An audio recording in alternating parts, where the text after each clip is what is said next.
You're listening to Sox in the Basement, a production of the Broadcast Basement Limited, where every show is 30 minutes of good and comes from a basement bar on the south side of Chicago.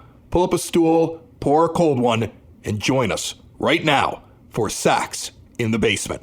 Heard everywhere podcasts can be found, and always at soxinthebasement.com. And belly on up to the 9-foot homemade oak bar. Pour yourself a cold one. My name's Chris. He's Ed. Welcome to my basement where we're going to talk Sox baseball. 30 minutes of Sox for fans, by fans. I just saw today in the timeline of one of our social media pages, 4 years ago, we joined Spotify for the first time, my friend. And it was a big deal at that point. Happy anniversary. 4 years on Spotify. Actually, we've been on basically everything for the last 4 years. You can say, hey, Alexa, play Sox in the Basement. You can get it on Apple Podcasts, your Spotify, your Google, your iHeartRadio. You name it, they have it. You can always go to soxinthebasement.com and subscribe. If you are listening through something where you're not subscribed, it's always a good idea to lock that in. That way you've got something that gives you a reminder. You don't miss any episodes. If we do something special, you don't miss out. And all of the options are sitting at soxinthebasement.com. It's very easy to do, either on your desktop or your mobile device. Family Waterproofing Solutions is the proud sponsor of this show. Named one of the Southtown's best in 2021. I expect it again in 2022 when the Daily Southtown hands out those awards. For Bowing walls, window wells, foundation and crack repair, gutter cleaning, it's almost that time, we're getting close, yard drainage systems, crawl space encapsulation, you name it, they take care of the foundation, they keep water out. Family and veteran owned and operated since 2013. 24/7, give them a call at 708-330-4466. Mention Sox in the Basement, you get a deep discount. See what a difference a family makes at familydry.com. Nancy Faust was in my DMs today. Really? What a weird thing to say. It is kind of a weird thing when you say it that way. I know. Nancy Faust was in my DMs? Yeah, Nancy Faust slid into my DMs. She heard the episode that we did in front of the live audience, talking to the guys about Chili Dog MVP over the All-Star break. And we took a little break and talked about some old White Sox stories in the 1972 season and the South Side and Dick Allen. And she was mentioned in it. And she was like, hey, I'd like to come to the basement. Now, we have to logistically figure out if we can get the organ down here. And if we can't, I'll go to Nancy. But that's where we're at this point. And I just can't wait for the possibility of the Sox in the Basement theme song entrance being re-recorded with Nancy Faust playing it. That's my goal at this point, if this actually happens. That is the dream right there. Right. Forget about being on Spotify. Spotify's great if you're listening, but having your podcast theme song by Nancy Faust, I mean, come on. I know. We can retire Does at it that get point. any better?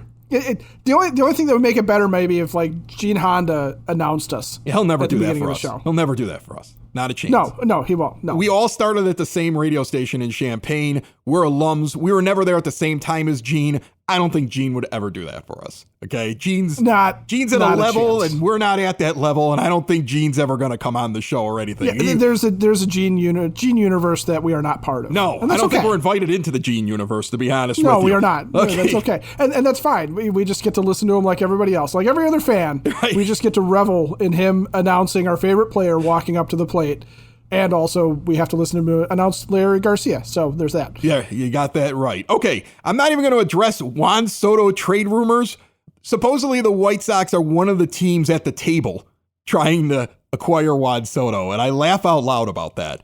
I had a guy send me a link, which it's to like this thing where you can simulate trades, and it gives a value to players based upon the contract, their age, their performance to date, their value to a club, everything, and it assigns a number, and you got to see if you can figure out how you can give enough value to the other team to acquire that player. It's like a trade simulator. I actually put the link right on the menu bar for Sox in the Basement if you want to try this out. It is impossible to acquire Juan Soto. I don't know what they're giving up, but they'd have to give up everything. And I'm saying they could give up Timmy Anderson and Luis Robert, and they would still fall short according to the simulator. So I don't know what they're going to do. I feel like we're just one of those teams being mentioned that really don't have a chance at the best baseball player possibly in all of Major League Baseball. Here's where I will start and end the Juan Soto conversation for myself, okay? For the White Sox, The fact that Soto is under contract or under team control for 2 more seasons means that if they were to sell the farm, not literally the farm system, but if they were to give up way more than you think they should to acquire him, it is because he fits within their championship window. They are a team that does not necessarily have to be interested in re-signing him long term, because at the end of his team control, the Sox are probably going to be looking at another rebuild of sorts anyway. Okay, a lot of this core starts falling off, and they need a lot more replacement players coming off of that than they would normally. So I will start and kind of end it there. And if they approach it from that standpoint, and other teams are more worried about what are we going to be able to get back, or how are we going to be able to recoup these prospects, the Sox aren't going to give prospects. They don't have any prospects. So it's not really going to make a difference to them in a couple of years the way it might to, say, the Dodgers, who might be looking at mortgaging some of their future and some of the replacements for their guys down the road. So that's the only prayer they have of it, is if all the other teams look at this and go, we're never going to be able to re-sign this guy, and Rick Hahn says, you know what, I don't care if I have to give up major league ready pieces now and help the Nationals rebuild on the fly, because this guy gives me a better chance at winning a World Series than some of the guys I'm giving up. And if we're not competing in the 2014 season, I'm just going to trade him off to the Mets, because Steve Cohen's going to sign him when he becomes a free agent anyway, because he's the only idiot that's going to pay him enough money. Speaking of the championship window, the Sox did just enough to make me believe that they have a shot here. I would have loved 6 out of 8 in that stretch. They got 5 out of 8. They had every opportunity to go get 6 out of 8. They didn't pull it off. Oh, they did. But I'll take 5 out of 8. In the last 4 against the Twins, they took 3. They made a little bit of a statement there. But this series that's coming up is really important. And I am surprised by the reported probables.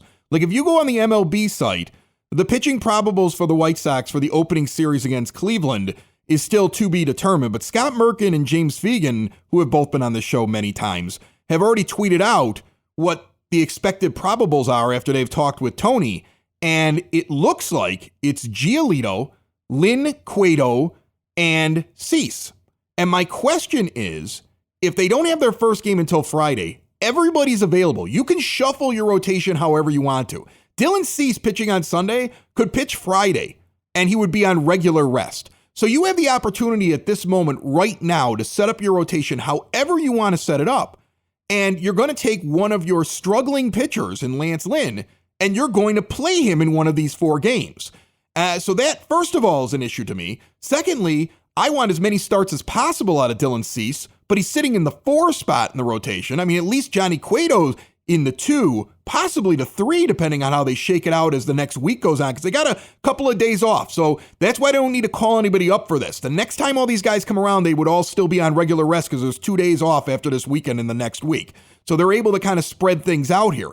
But my concern is how you've got this set up, because then I look ahead, and Kopech, assumingly coming into the 5 spot in that new rotation setup, or what they're doing coming out of the break, it would be your 5, your 1, and your 2, or your 1, your 2, your 3 in the weekend series at the beginning of September against the Twins, which expects to be big.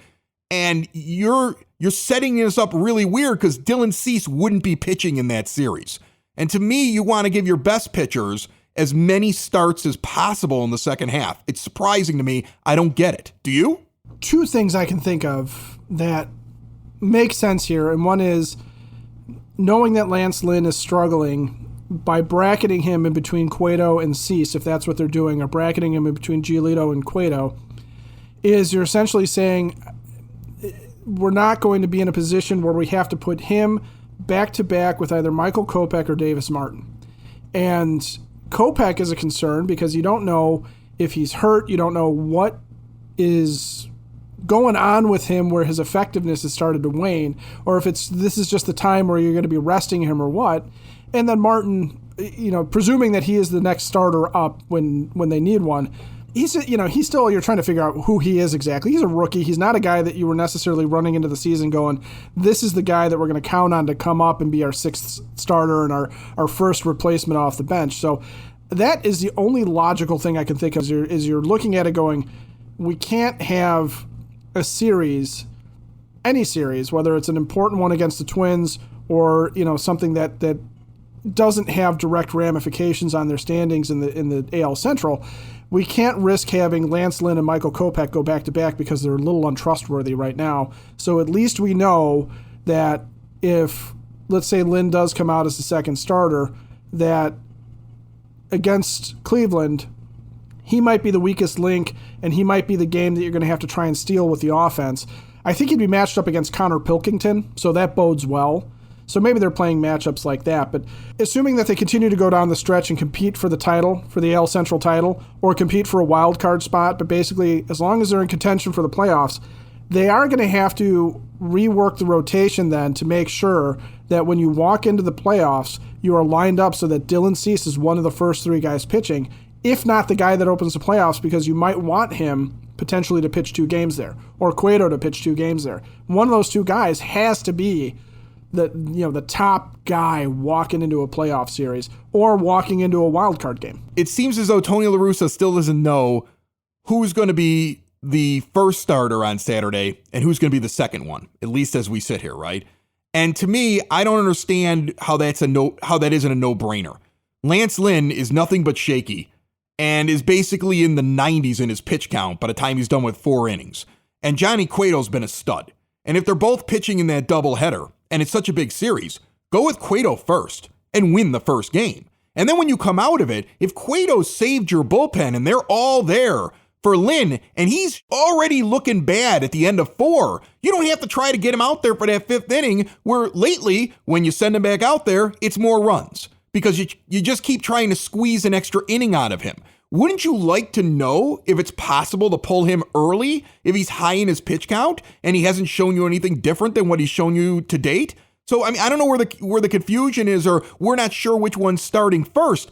I'd go Cueto first because then I know what's in front of me in game 2. Win the game in front of you. It's one of the biggest problems this team has with all the resting and we're going to give this guy this extra day and we're planning ahead 3 games from now. And that's why we don't want to bring in a relief pitcher at this point. Win the game at hand if you have the opportunity to win it and it's within reach or it's close, and go out there and get the victories you know you can get, because you have no idea when the next game comes along if you're going to give up 10 in the first inning because some guy just didn't have it. Okay, win the games that are in front of you. That's what this team needs to do moving forward.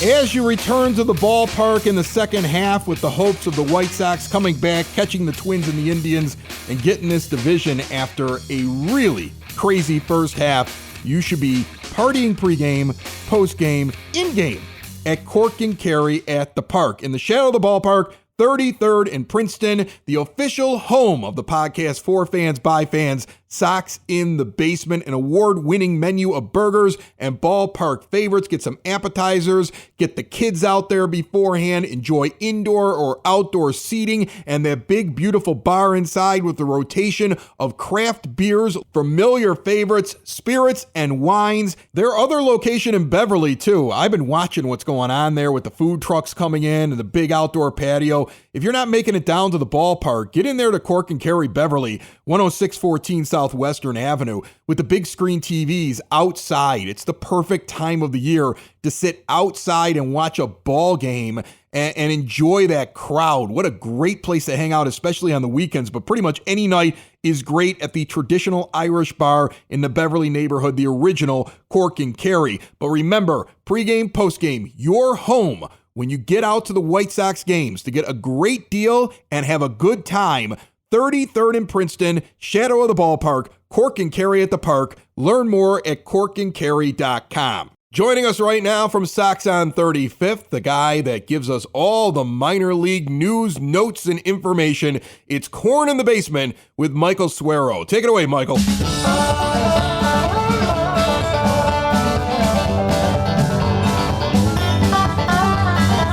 All right, thanks, Chris. So I want to talk about two prospects for the White Sox. They both started in Double-A, both came into the season with relatively high amount of expectations, and they both also got off to slow starts, but as of late, over the past month and a half, they've both been on fire. First of all, I want to talk about Jose Rodriguez. I personally was very high on him coming into the season. As a 20-year-old, he went from low A to Double-A in one season, had one of the best seasons in all White Sox minor league systems. He was an extremely high riser, and I thought he was going to be on the fast track to the majors personally. I thought there was an outside chance he could have even made his debut this season.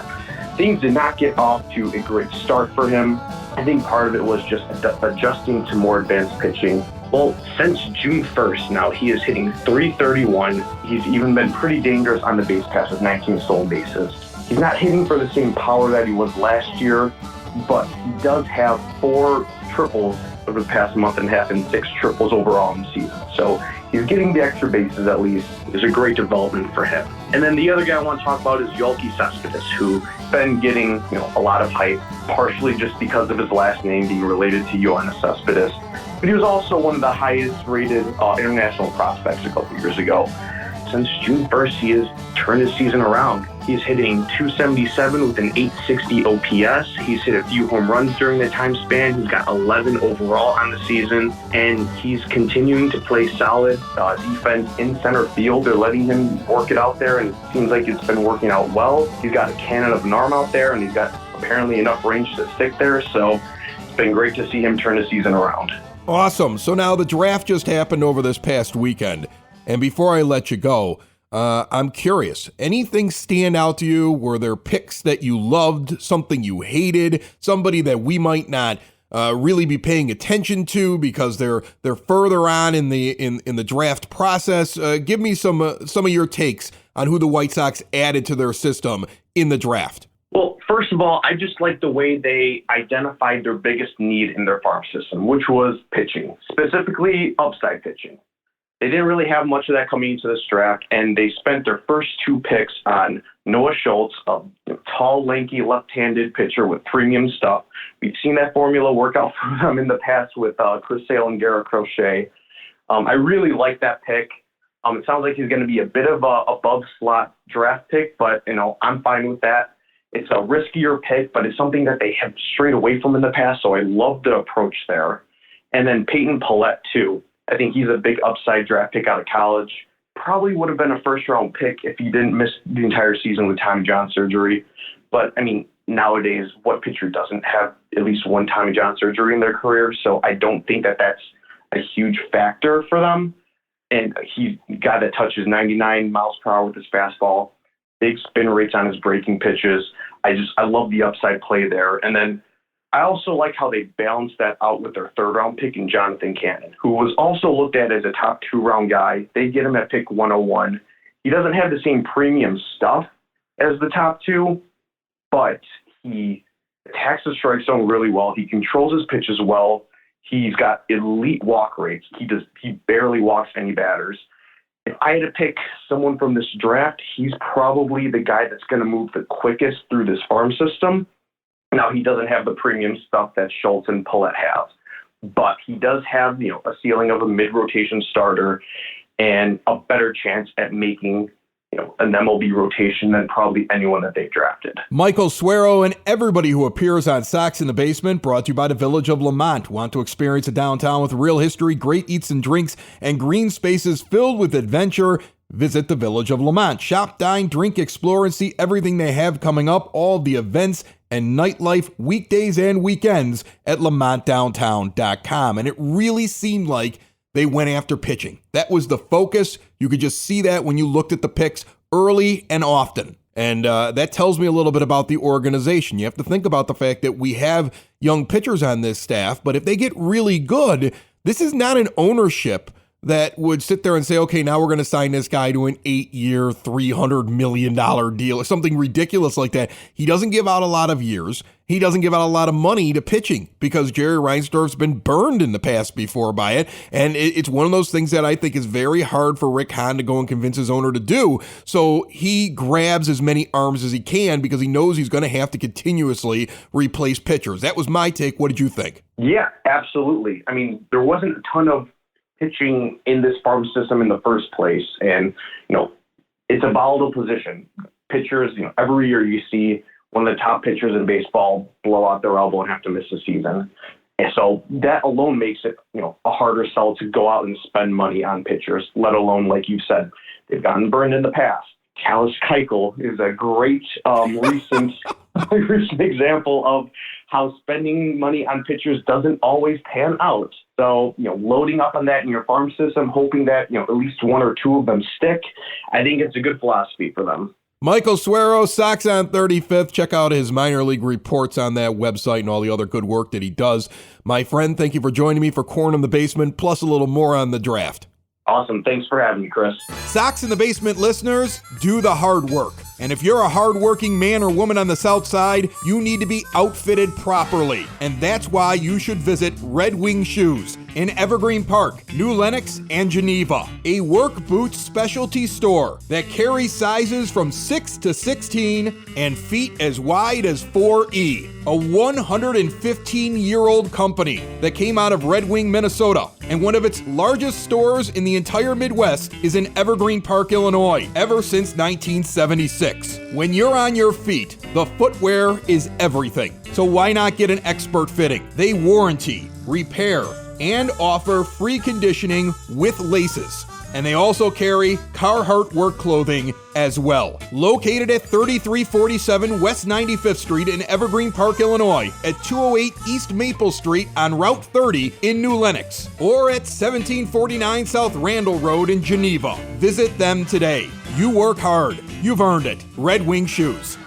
All right, so let's take a look real quick, my friend, as we get ready to start this second half at the roster, which to me, when I look at first half stats up to the All-Star break, a lot of things that were looking bad at times don't look so bad when you look at it and you go, okay, well, this is what this guy did over the first couple of months. We have several players that are either coming back to the norm or are at the norm or are playing better than they did the year before, like Andrew Vaughn, who are putting up good numbers in the first half that I feel confident in the second half. And then we have guys who are hot. They were hot coming in the last couple of weeks to the All-Star break. And I say give them every start you possibly can because you want to get the best guys out there that you can. And if you use that philosophy going around the horn, Seby Zavala is better for you than Reese McGuire. And when Grandal comes back, you're not going to be able to explain to me what the reasoning is if for some reason McGuire stays up and Zavala goes down. Zavala should clearly be the number 2 catcher. It would make no sense to me if you were like, well, this was what our plan was at the beginning of the year, so we're going to take a guy who's hitting 286 with a 777 OPS in half the at-bats of Reese McGuire has pretty much the same amount of doubles, runs scored, and more RBIs than McGuire, who's had twice as many at-bats, and can do it defensively and seems to be able to handle the staff very well. I wouldn't get that. But Zavala at catcher, Abreu at first, you deal with Harrison because he's still the best defensive option. He's hitting 232. He had that hot streak, but over the last couple of weeks into the All-Star break, he was hitting in the 230s as well. He is what he is. Tim Anderson's your shortstop. Moncada was red hot, so you're going to have him at third base as much as possible. As long as Robert's lightheadedness is over, he's out there again. Adam Engel on fire the last couple of weeks going into the All-Star break. He should be playing all the time out there. Andrew Vaughn's in your lineup as well. He's your DH or he's moving into the outfield or going wherever you need him. And essentially, your holes, again, not only Harrison in the lineup because of his bat, but that third outfielder. Because Pollock didn't get a steady play. You keep seeing him sat down, put back in. He doesn't get going because he's a streaky hitter. We've talked about that early on in the season. He's that kind of guy that needs to get on a streak, and you can't get on a streak if you're playing one day and sitting the next day. Gavin Sheets didn't look good the last couple of weeks coming in. You know my opinion on Larry. He shouldn't be out there starting or playing regularly. So you're essentially waiting for Eloy to get back and you're trying to figure out second base. It's just like the offseason. Best case scenario, you're going to have the team that you had with a couple of holes at second base in that third outfield position, and you're going to be still trying to figure that out here in the second half of 2022. Yeah, well, and, to kind of unwind some of that. There's a lot there. I wound it up. I'm sorry. There's so much I wanted to get, and I wound it up. I mean, I was going to ask you to repeat it all because I really wasn't paying attention. But now I know our listeners feel. No, but to unwind some of that, it gets frustrating. That's what frustrates us as fans, right? Is when Tony takes something that is very, very obvious to everybody. Andrew Vaughn is hitting very, very well, and he sits him inexplicably for a couple of games, or it takes him out of a big situation because it's a guy that he thinks Gavin Sheets should hit better, even if Sheets is stone cold, right? Or, going with Leury because in theory he's the better bat and Josh Harrison is the better defensive option, and neither of them are hitting particularly well. Well, you go with the defense then. You do something positive. To really go back to what you said at the beginning about Seby Zavala and Reese McGuire, the offense is so much better for Seby, right? That you look at the defense and you say, okay, well, is Reese McGuire, because this is McGuire's MO. He is living up to exactly what he was with the Blue Jays, which is a defensive first catcher who's a left-handed bat that isn't very good at hitting. He just doesn't have power. He doesn't really have it to put together a solid offense for you to the point where he is going to be somebody that you can count on as a starting catcher, and he's proving that, I think, very well. Who do you think would win a home run competition, him or Nick Madrigal? Because I think I would have been on Madrigal. I would have thought he could actually win I'd go Madrigal. Madrigal. I really honestly, just the eye test. Nick Madrigal can hang out some line drives. I've seen Reese McGuire hitting kind of nothing but soft liners, ground balls. It kind of gets those pop-ups that falls in. He'd be a hell of a 16-inch softball player, Reese I would McGuire. love Reese McGuire on my 16-inch softball team. Yeah. I just wouldn't let him drive me to the grocery store. But that's all I'm going to say there. But McGuire hitting 228, a 554 OPS, that's bad. It's bad offensively. His total bases, he's got 42 total bases over 33 hits. There's not a whole lot there to talk about offensively. So you look at the defense, though, and what you find is looking at something like runs saved, okay, and the total runs saved above average, he and in the defensive run saved, the total run saved above average, he and Seby Zavala are basically identical this year. Defensively, he and Seby are the same guy. Seby's just had about half the innings that Reese has had, and half the games that Reese has had. But you're right. That would be a source of frustration for Rick Hahn to say, well, we traded Zach Collins, who, by the way, isn't doing anything for Toronto right now. We traded Zach Collins to get this guy because we thought he would be a good backup catcher. But there's also, as a fan, I'd also sit there and say, hey, look, you guys developed a guy. You developed a catcher that's good offensively and good defensively and might be a guy that can help Yasmani Grandal get, the last couple of years of his best physical fitness, his peak, out of, this contract. And I would much rather see that and say, okay, good job, guys. On A.J. Pollock versus Adam Engel, really honestly, I think they should try and trade Pollock at the deadline, whether they are buying or selling. I think he's got value to a number of teams. He's got another year on his contract. He's a veteran player. I'm not saying he can't help the White Sox, but with a team where you cannot simply say that there are prospects out there that we can trade to get something to fill a hole, and I think you might need another starting pitcher here, I think A.J. Pollock becomes a trade chip. So I think what you bring up also illustrates one of my biggest fears with the White Sox and the front office and Rick Hahn, and it's an inability to just accept the loss, right? Like, you dealt Nick Madrigal for Craig Kimbrell and it didn't work out. You couldn't accept the loss and just let Kimbrell go. You had to find a trade partner, which held up things that you could do because you were up against it with your budget, and it affected your offseason. I think that's pretty obvious to anybody that paid any attention to what was going on. And now you've got Pollock on the team, and as you're saying, you'd be great if you could just move on from him because you can see it and I can see it, that right now the way that these guys are being used, Engel is bringing you just about the same as Pollock, and you have Jimenez hopefully some point coming back and playing, although I can't count on him because the guy's here and then he's gone and then he's here and then he's gone. I never know how long he's going to be gone for. But it's the same thing with the McGuire issue. Rick Hahn would have to admit somewhere that, yeah, the guy that we drafted didn't work out. We traded him for somebody else who didn't work out. And it's almost like this fear of having to accept that not every decision you made was right almost freezes you from making the right decision.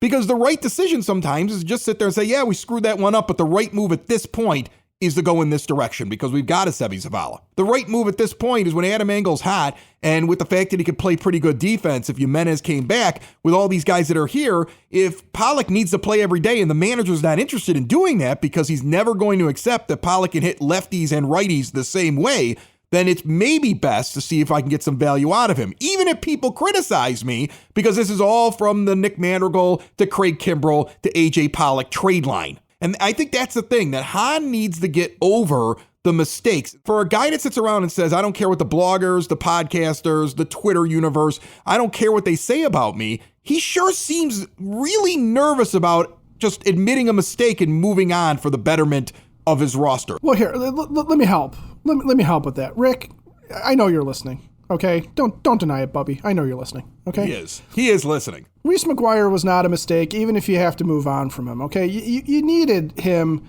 because, if nothing else, you needed to have somebody in front of Seby so that he could prove that he is the answer that you've been seeking this whole time. And Reese McGuire has been a good contributor to this team this year as a backup catcher in a situation where you lost your starting catcher. And you know what? We understood. It was weird for you to trade Madrigal for Kimbrell, and we know you wanted to try and make up for that. And look, AJ Pollock was kind of a great find given the situation and what you could get out of Kimbrell. And also, it feels better knowing that Nick Madrigal hasn't hardly played for the Cubs this year.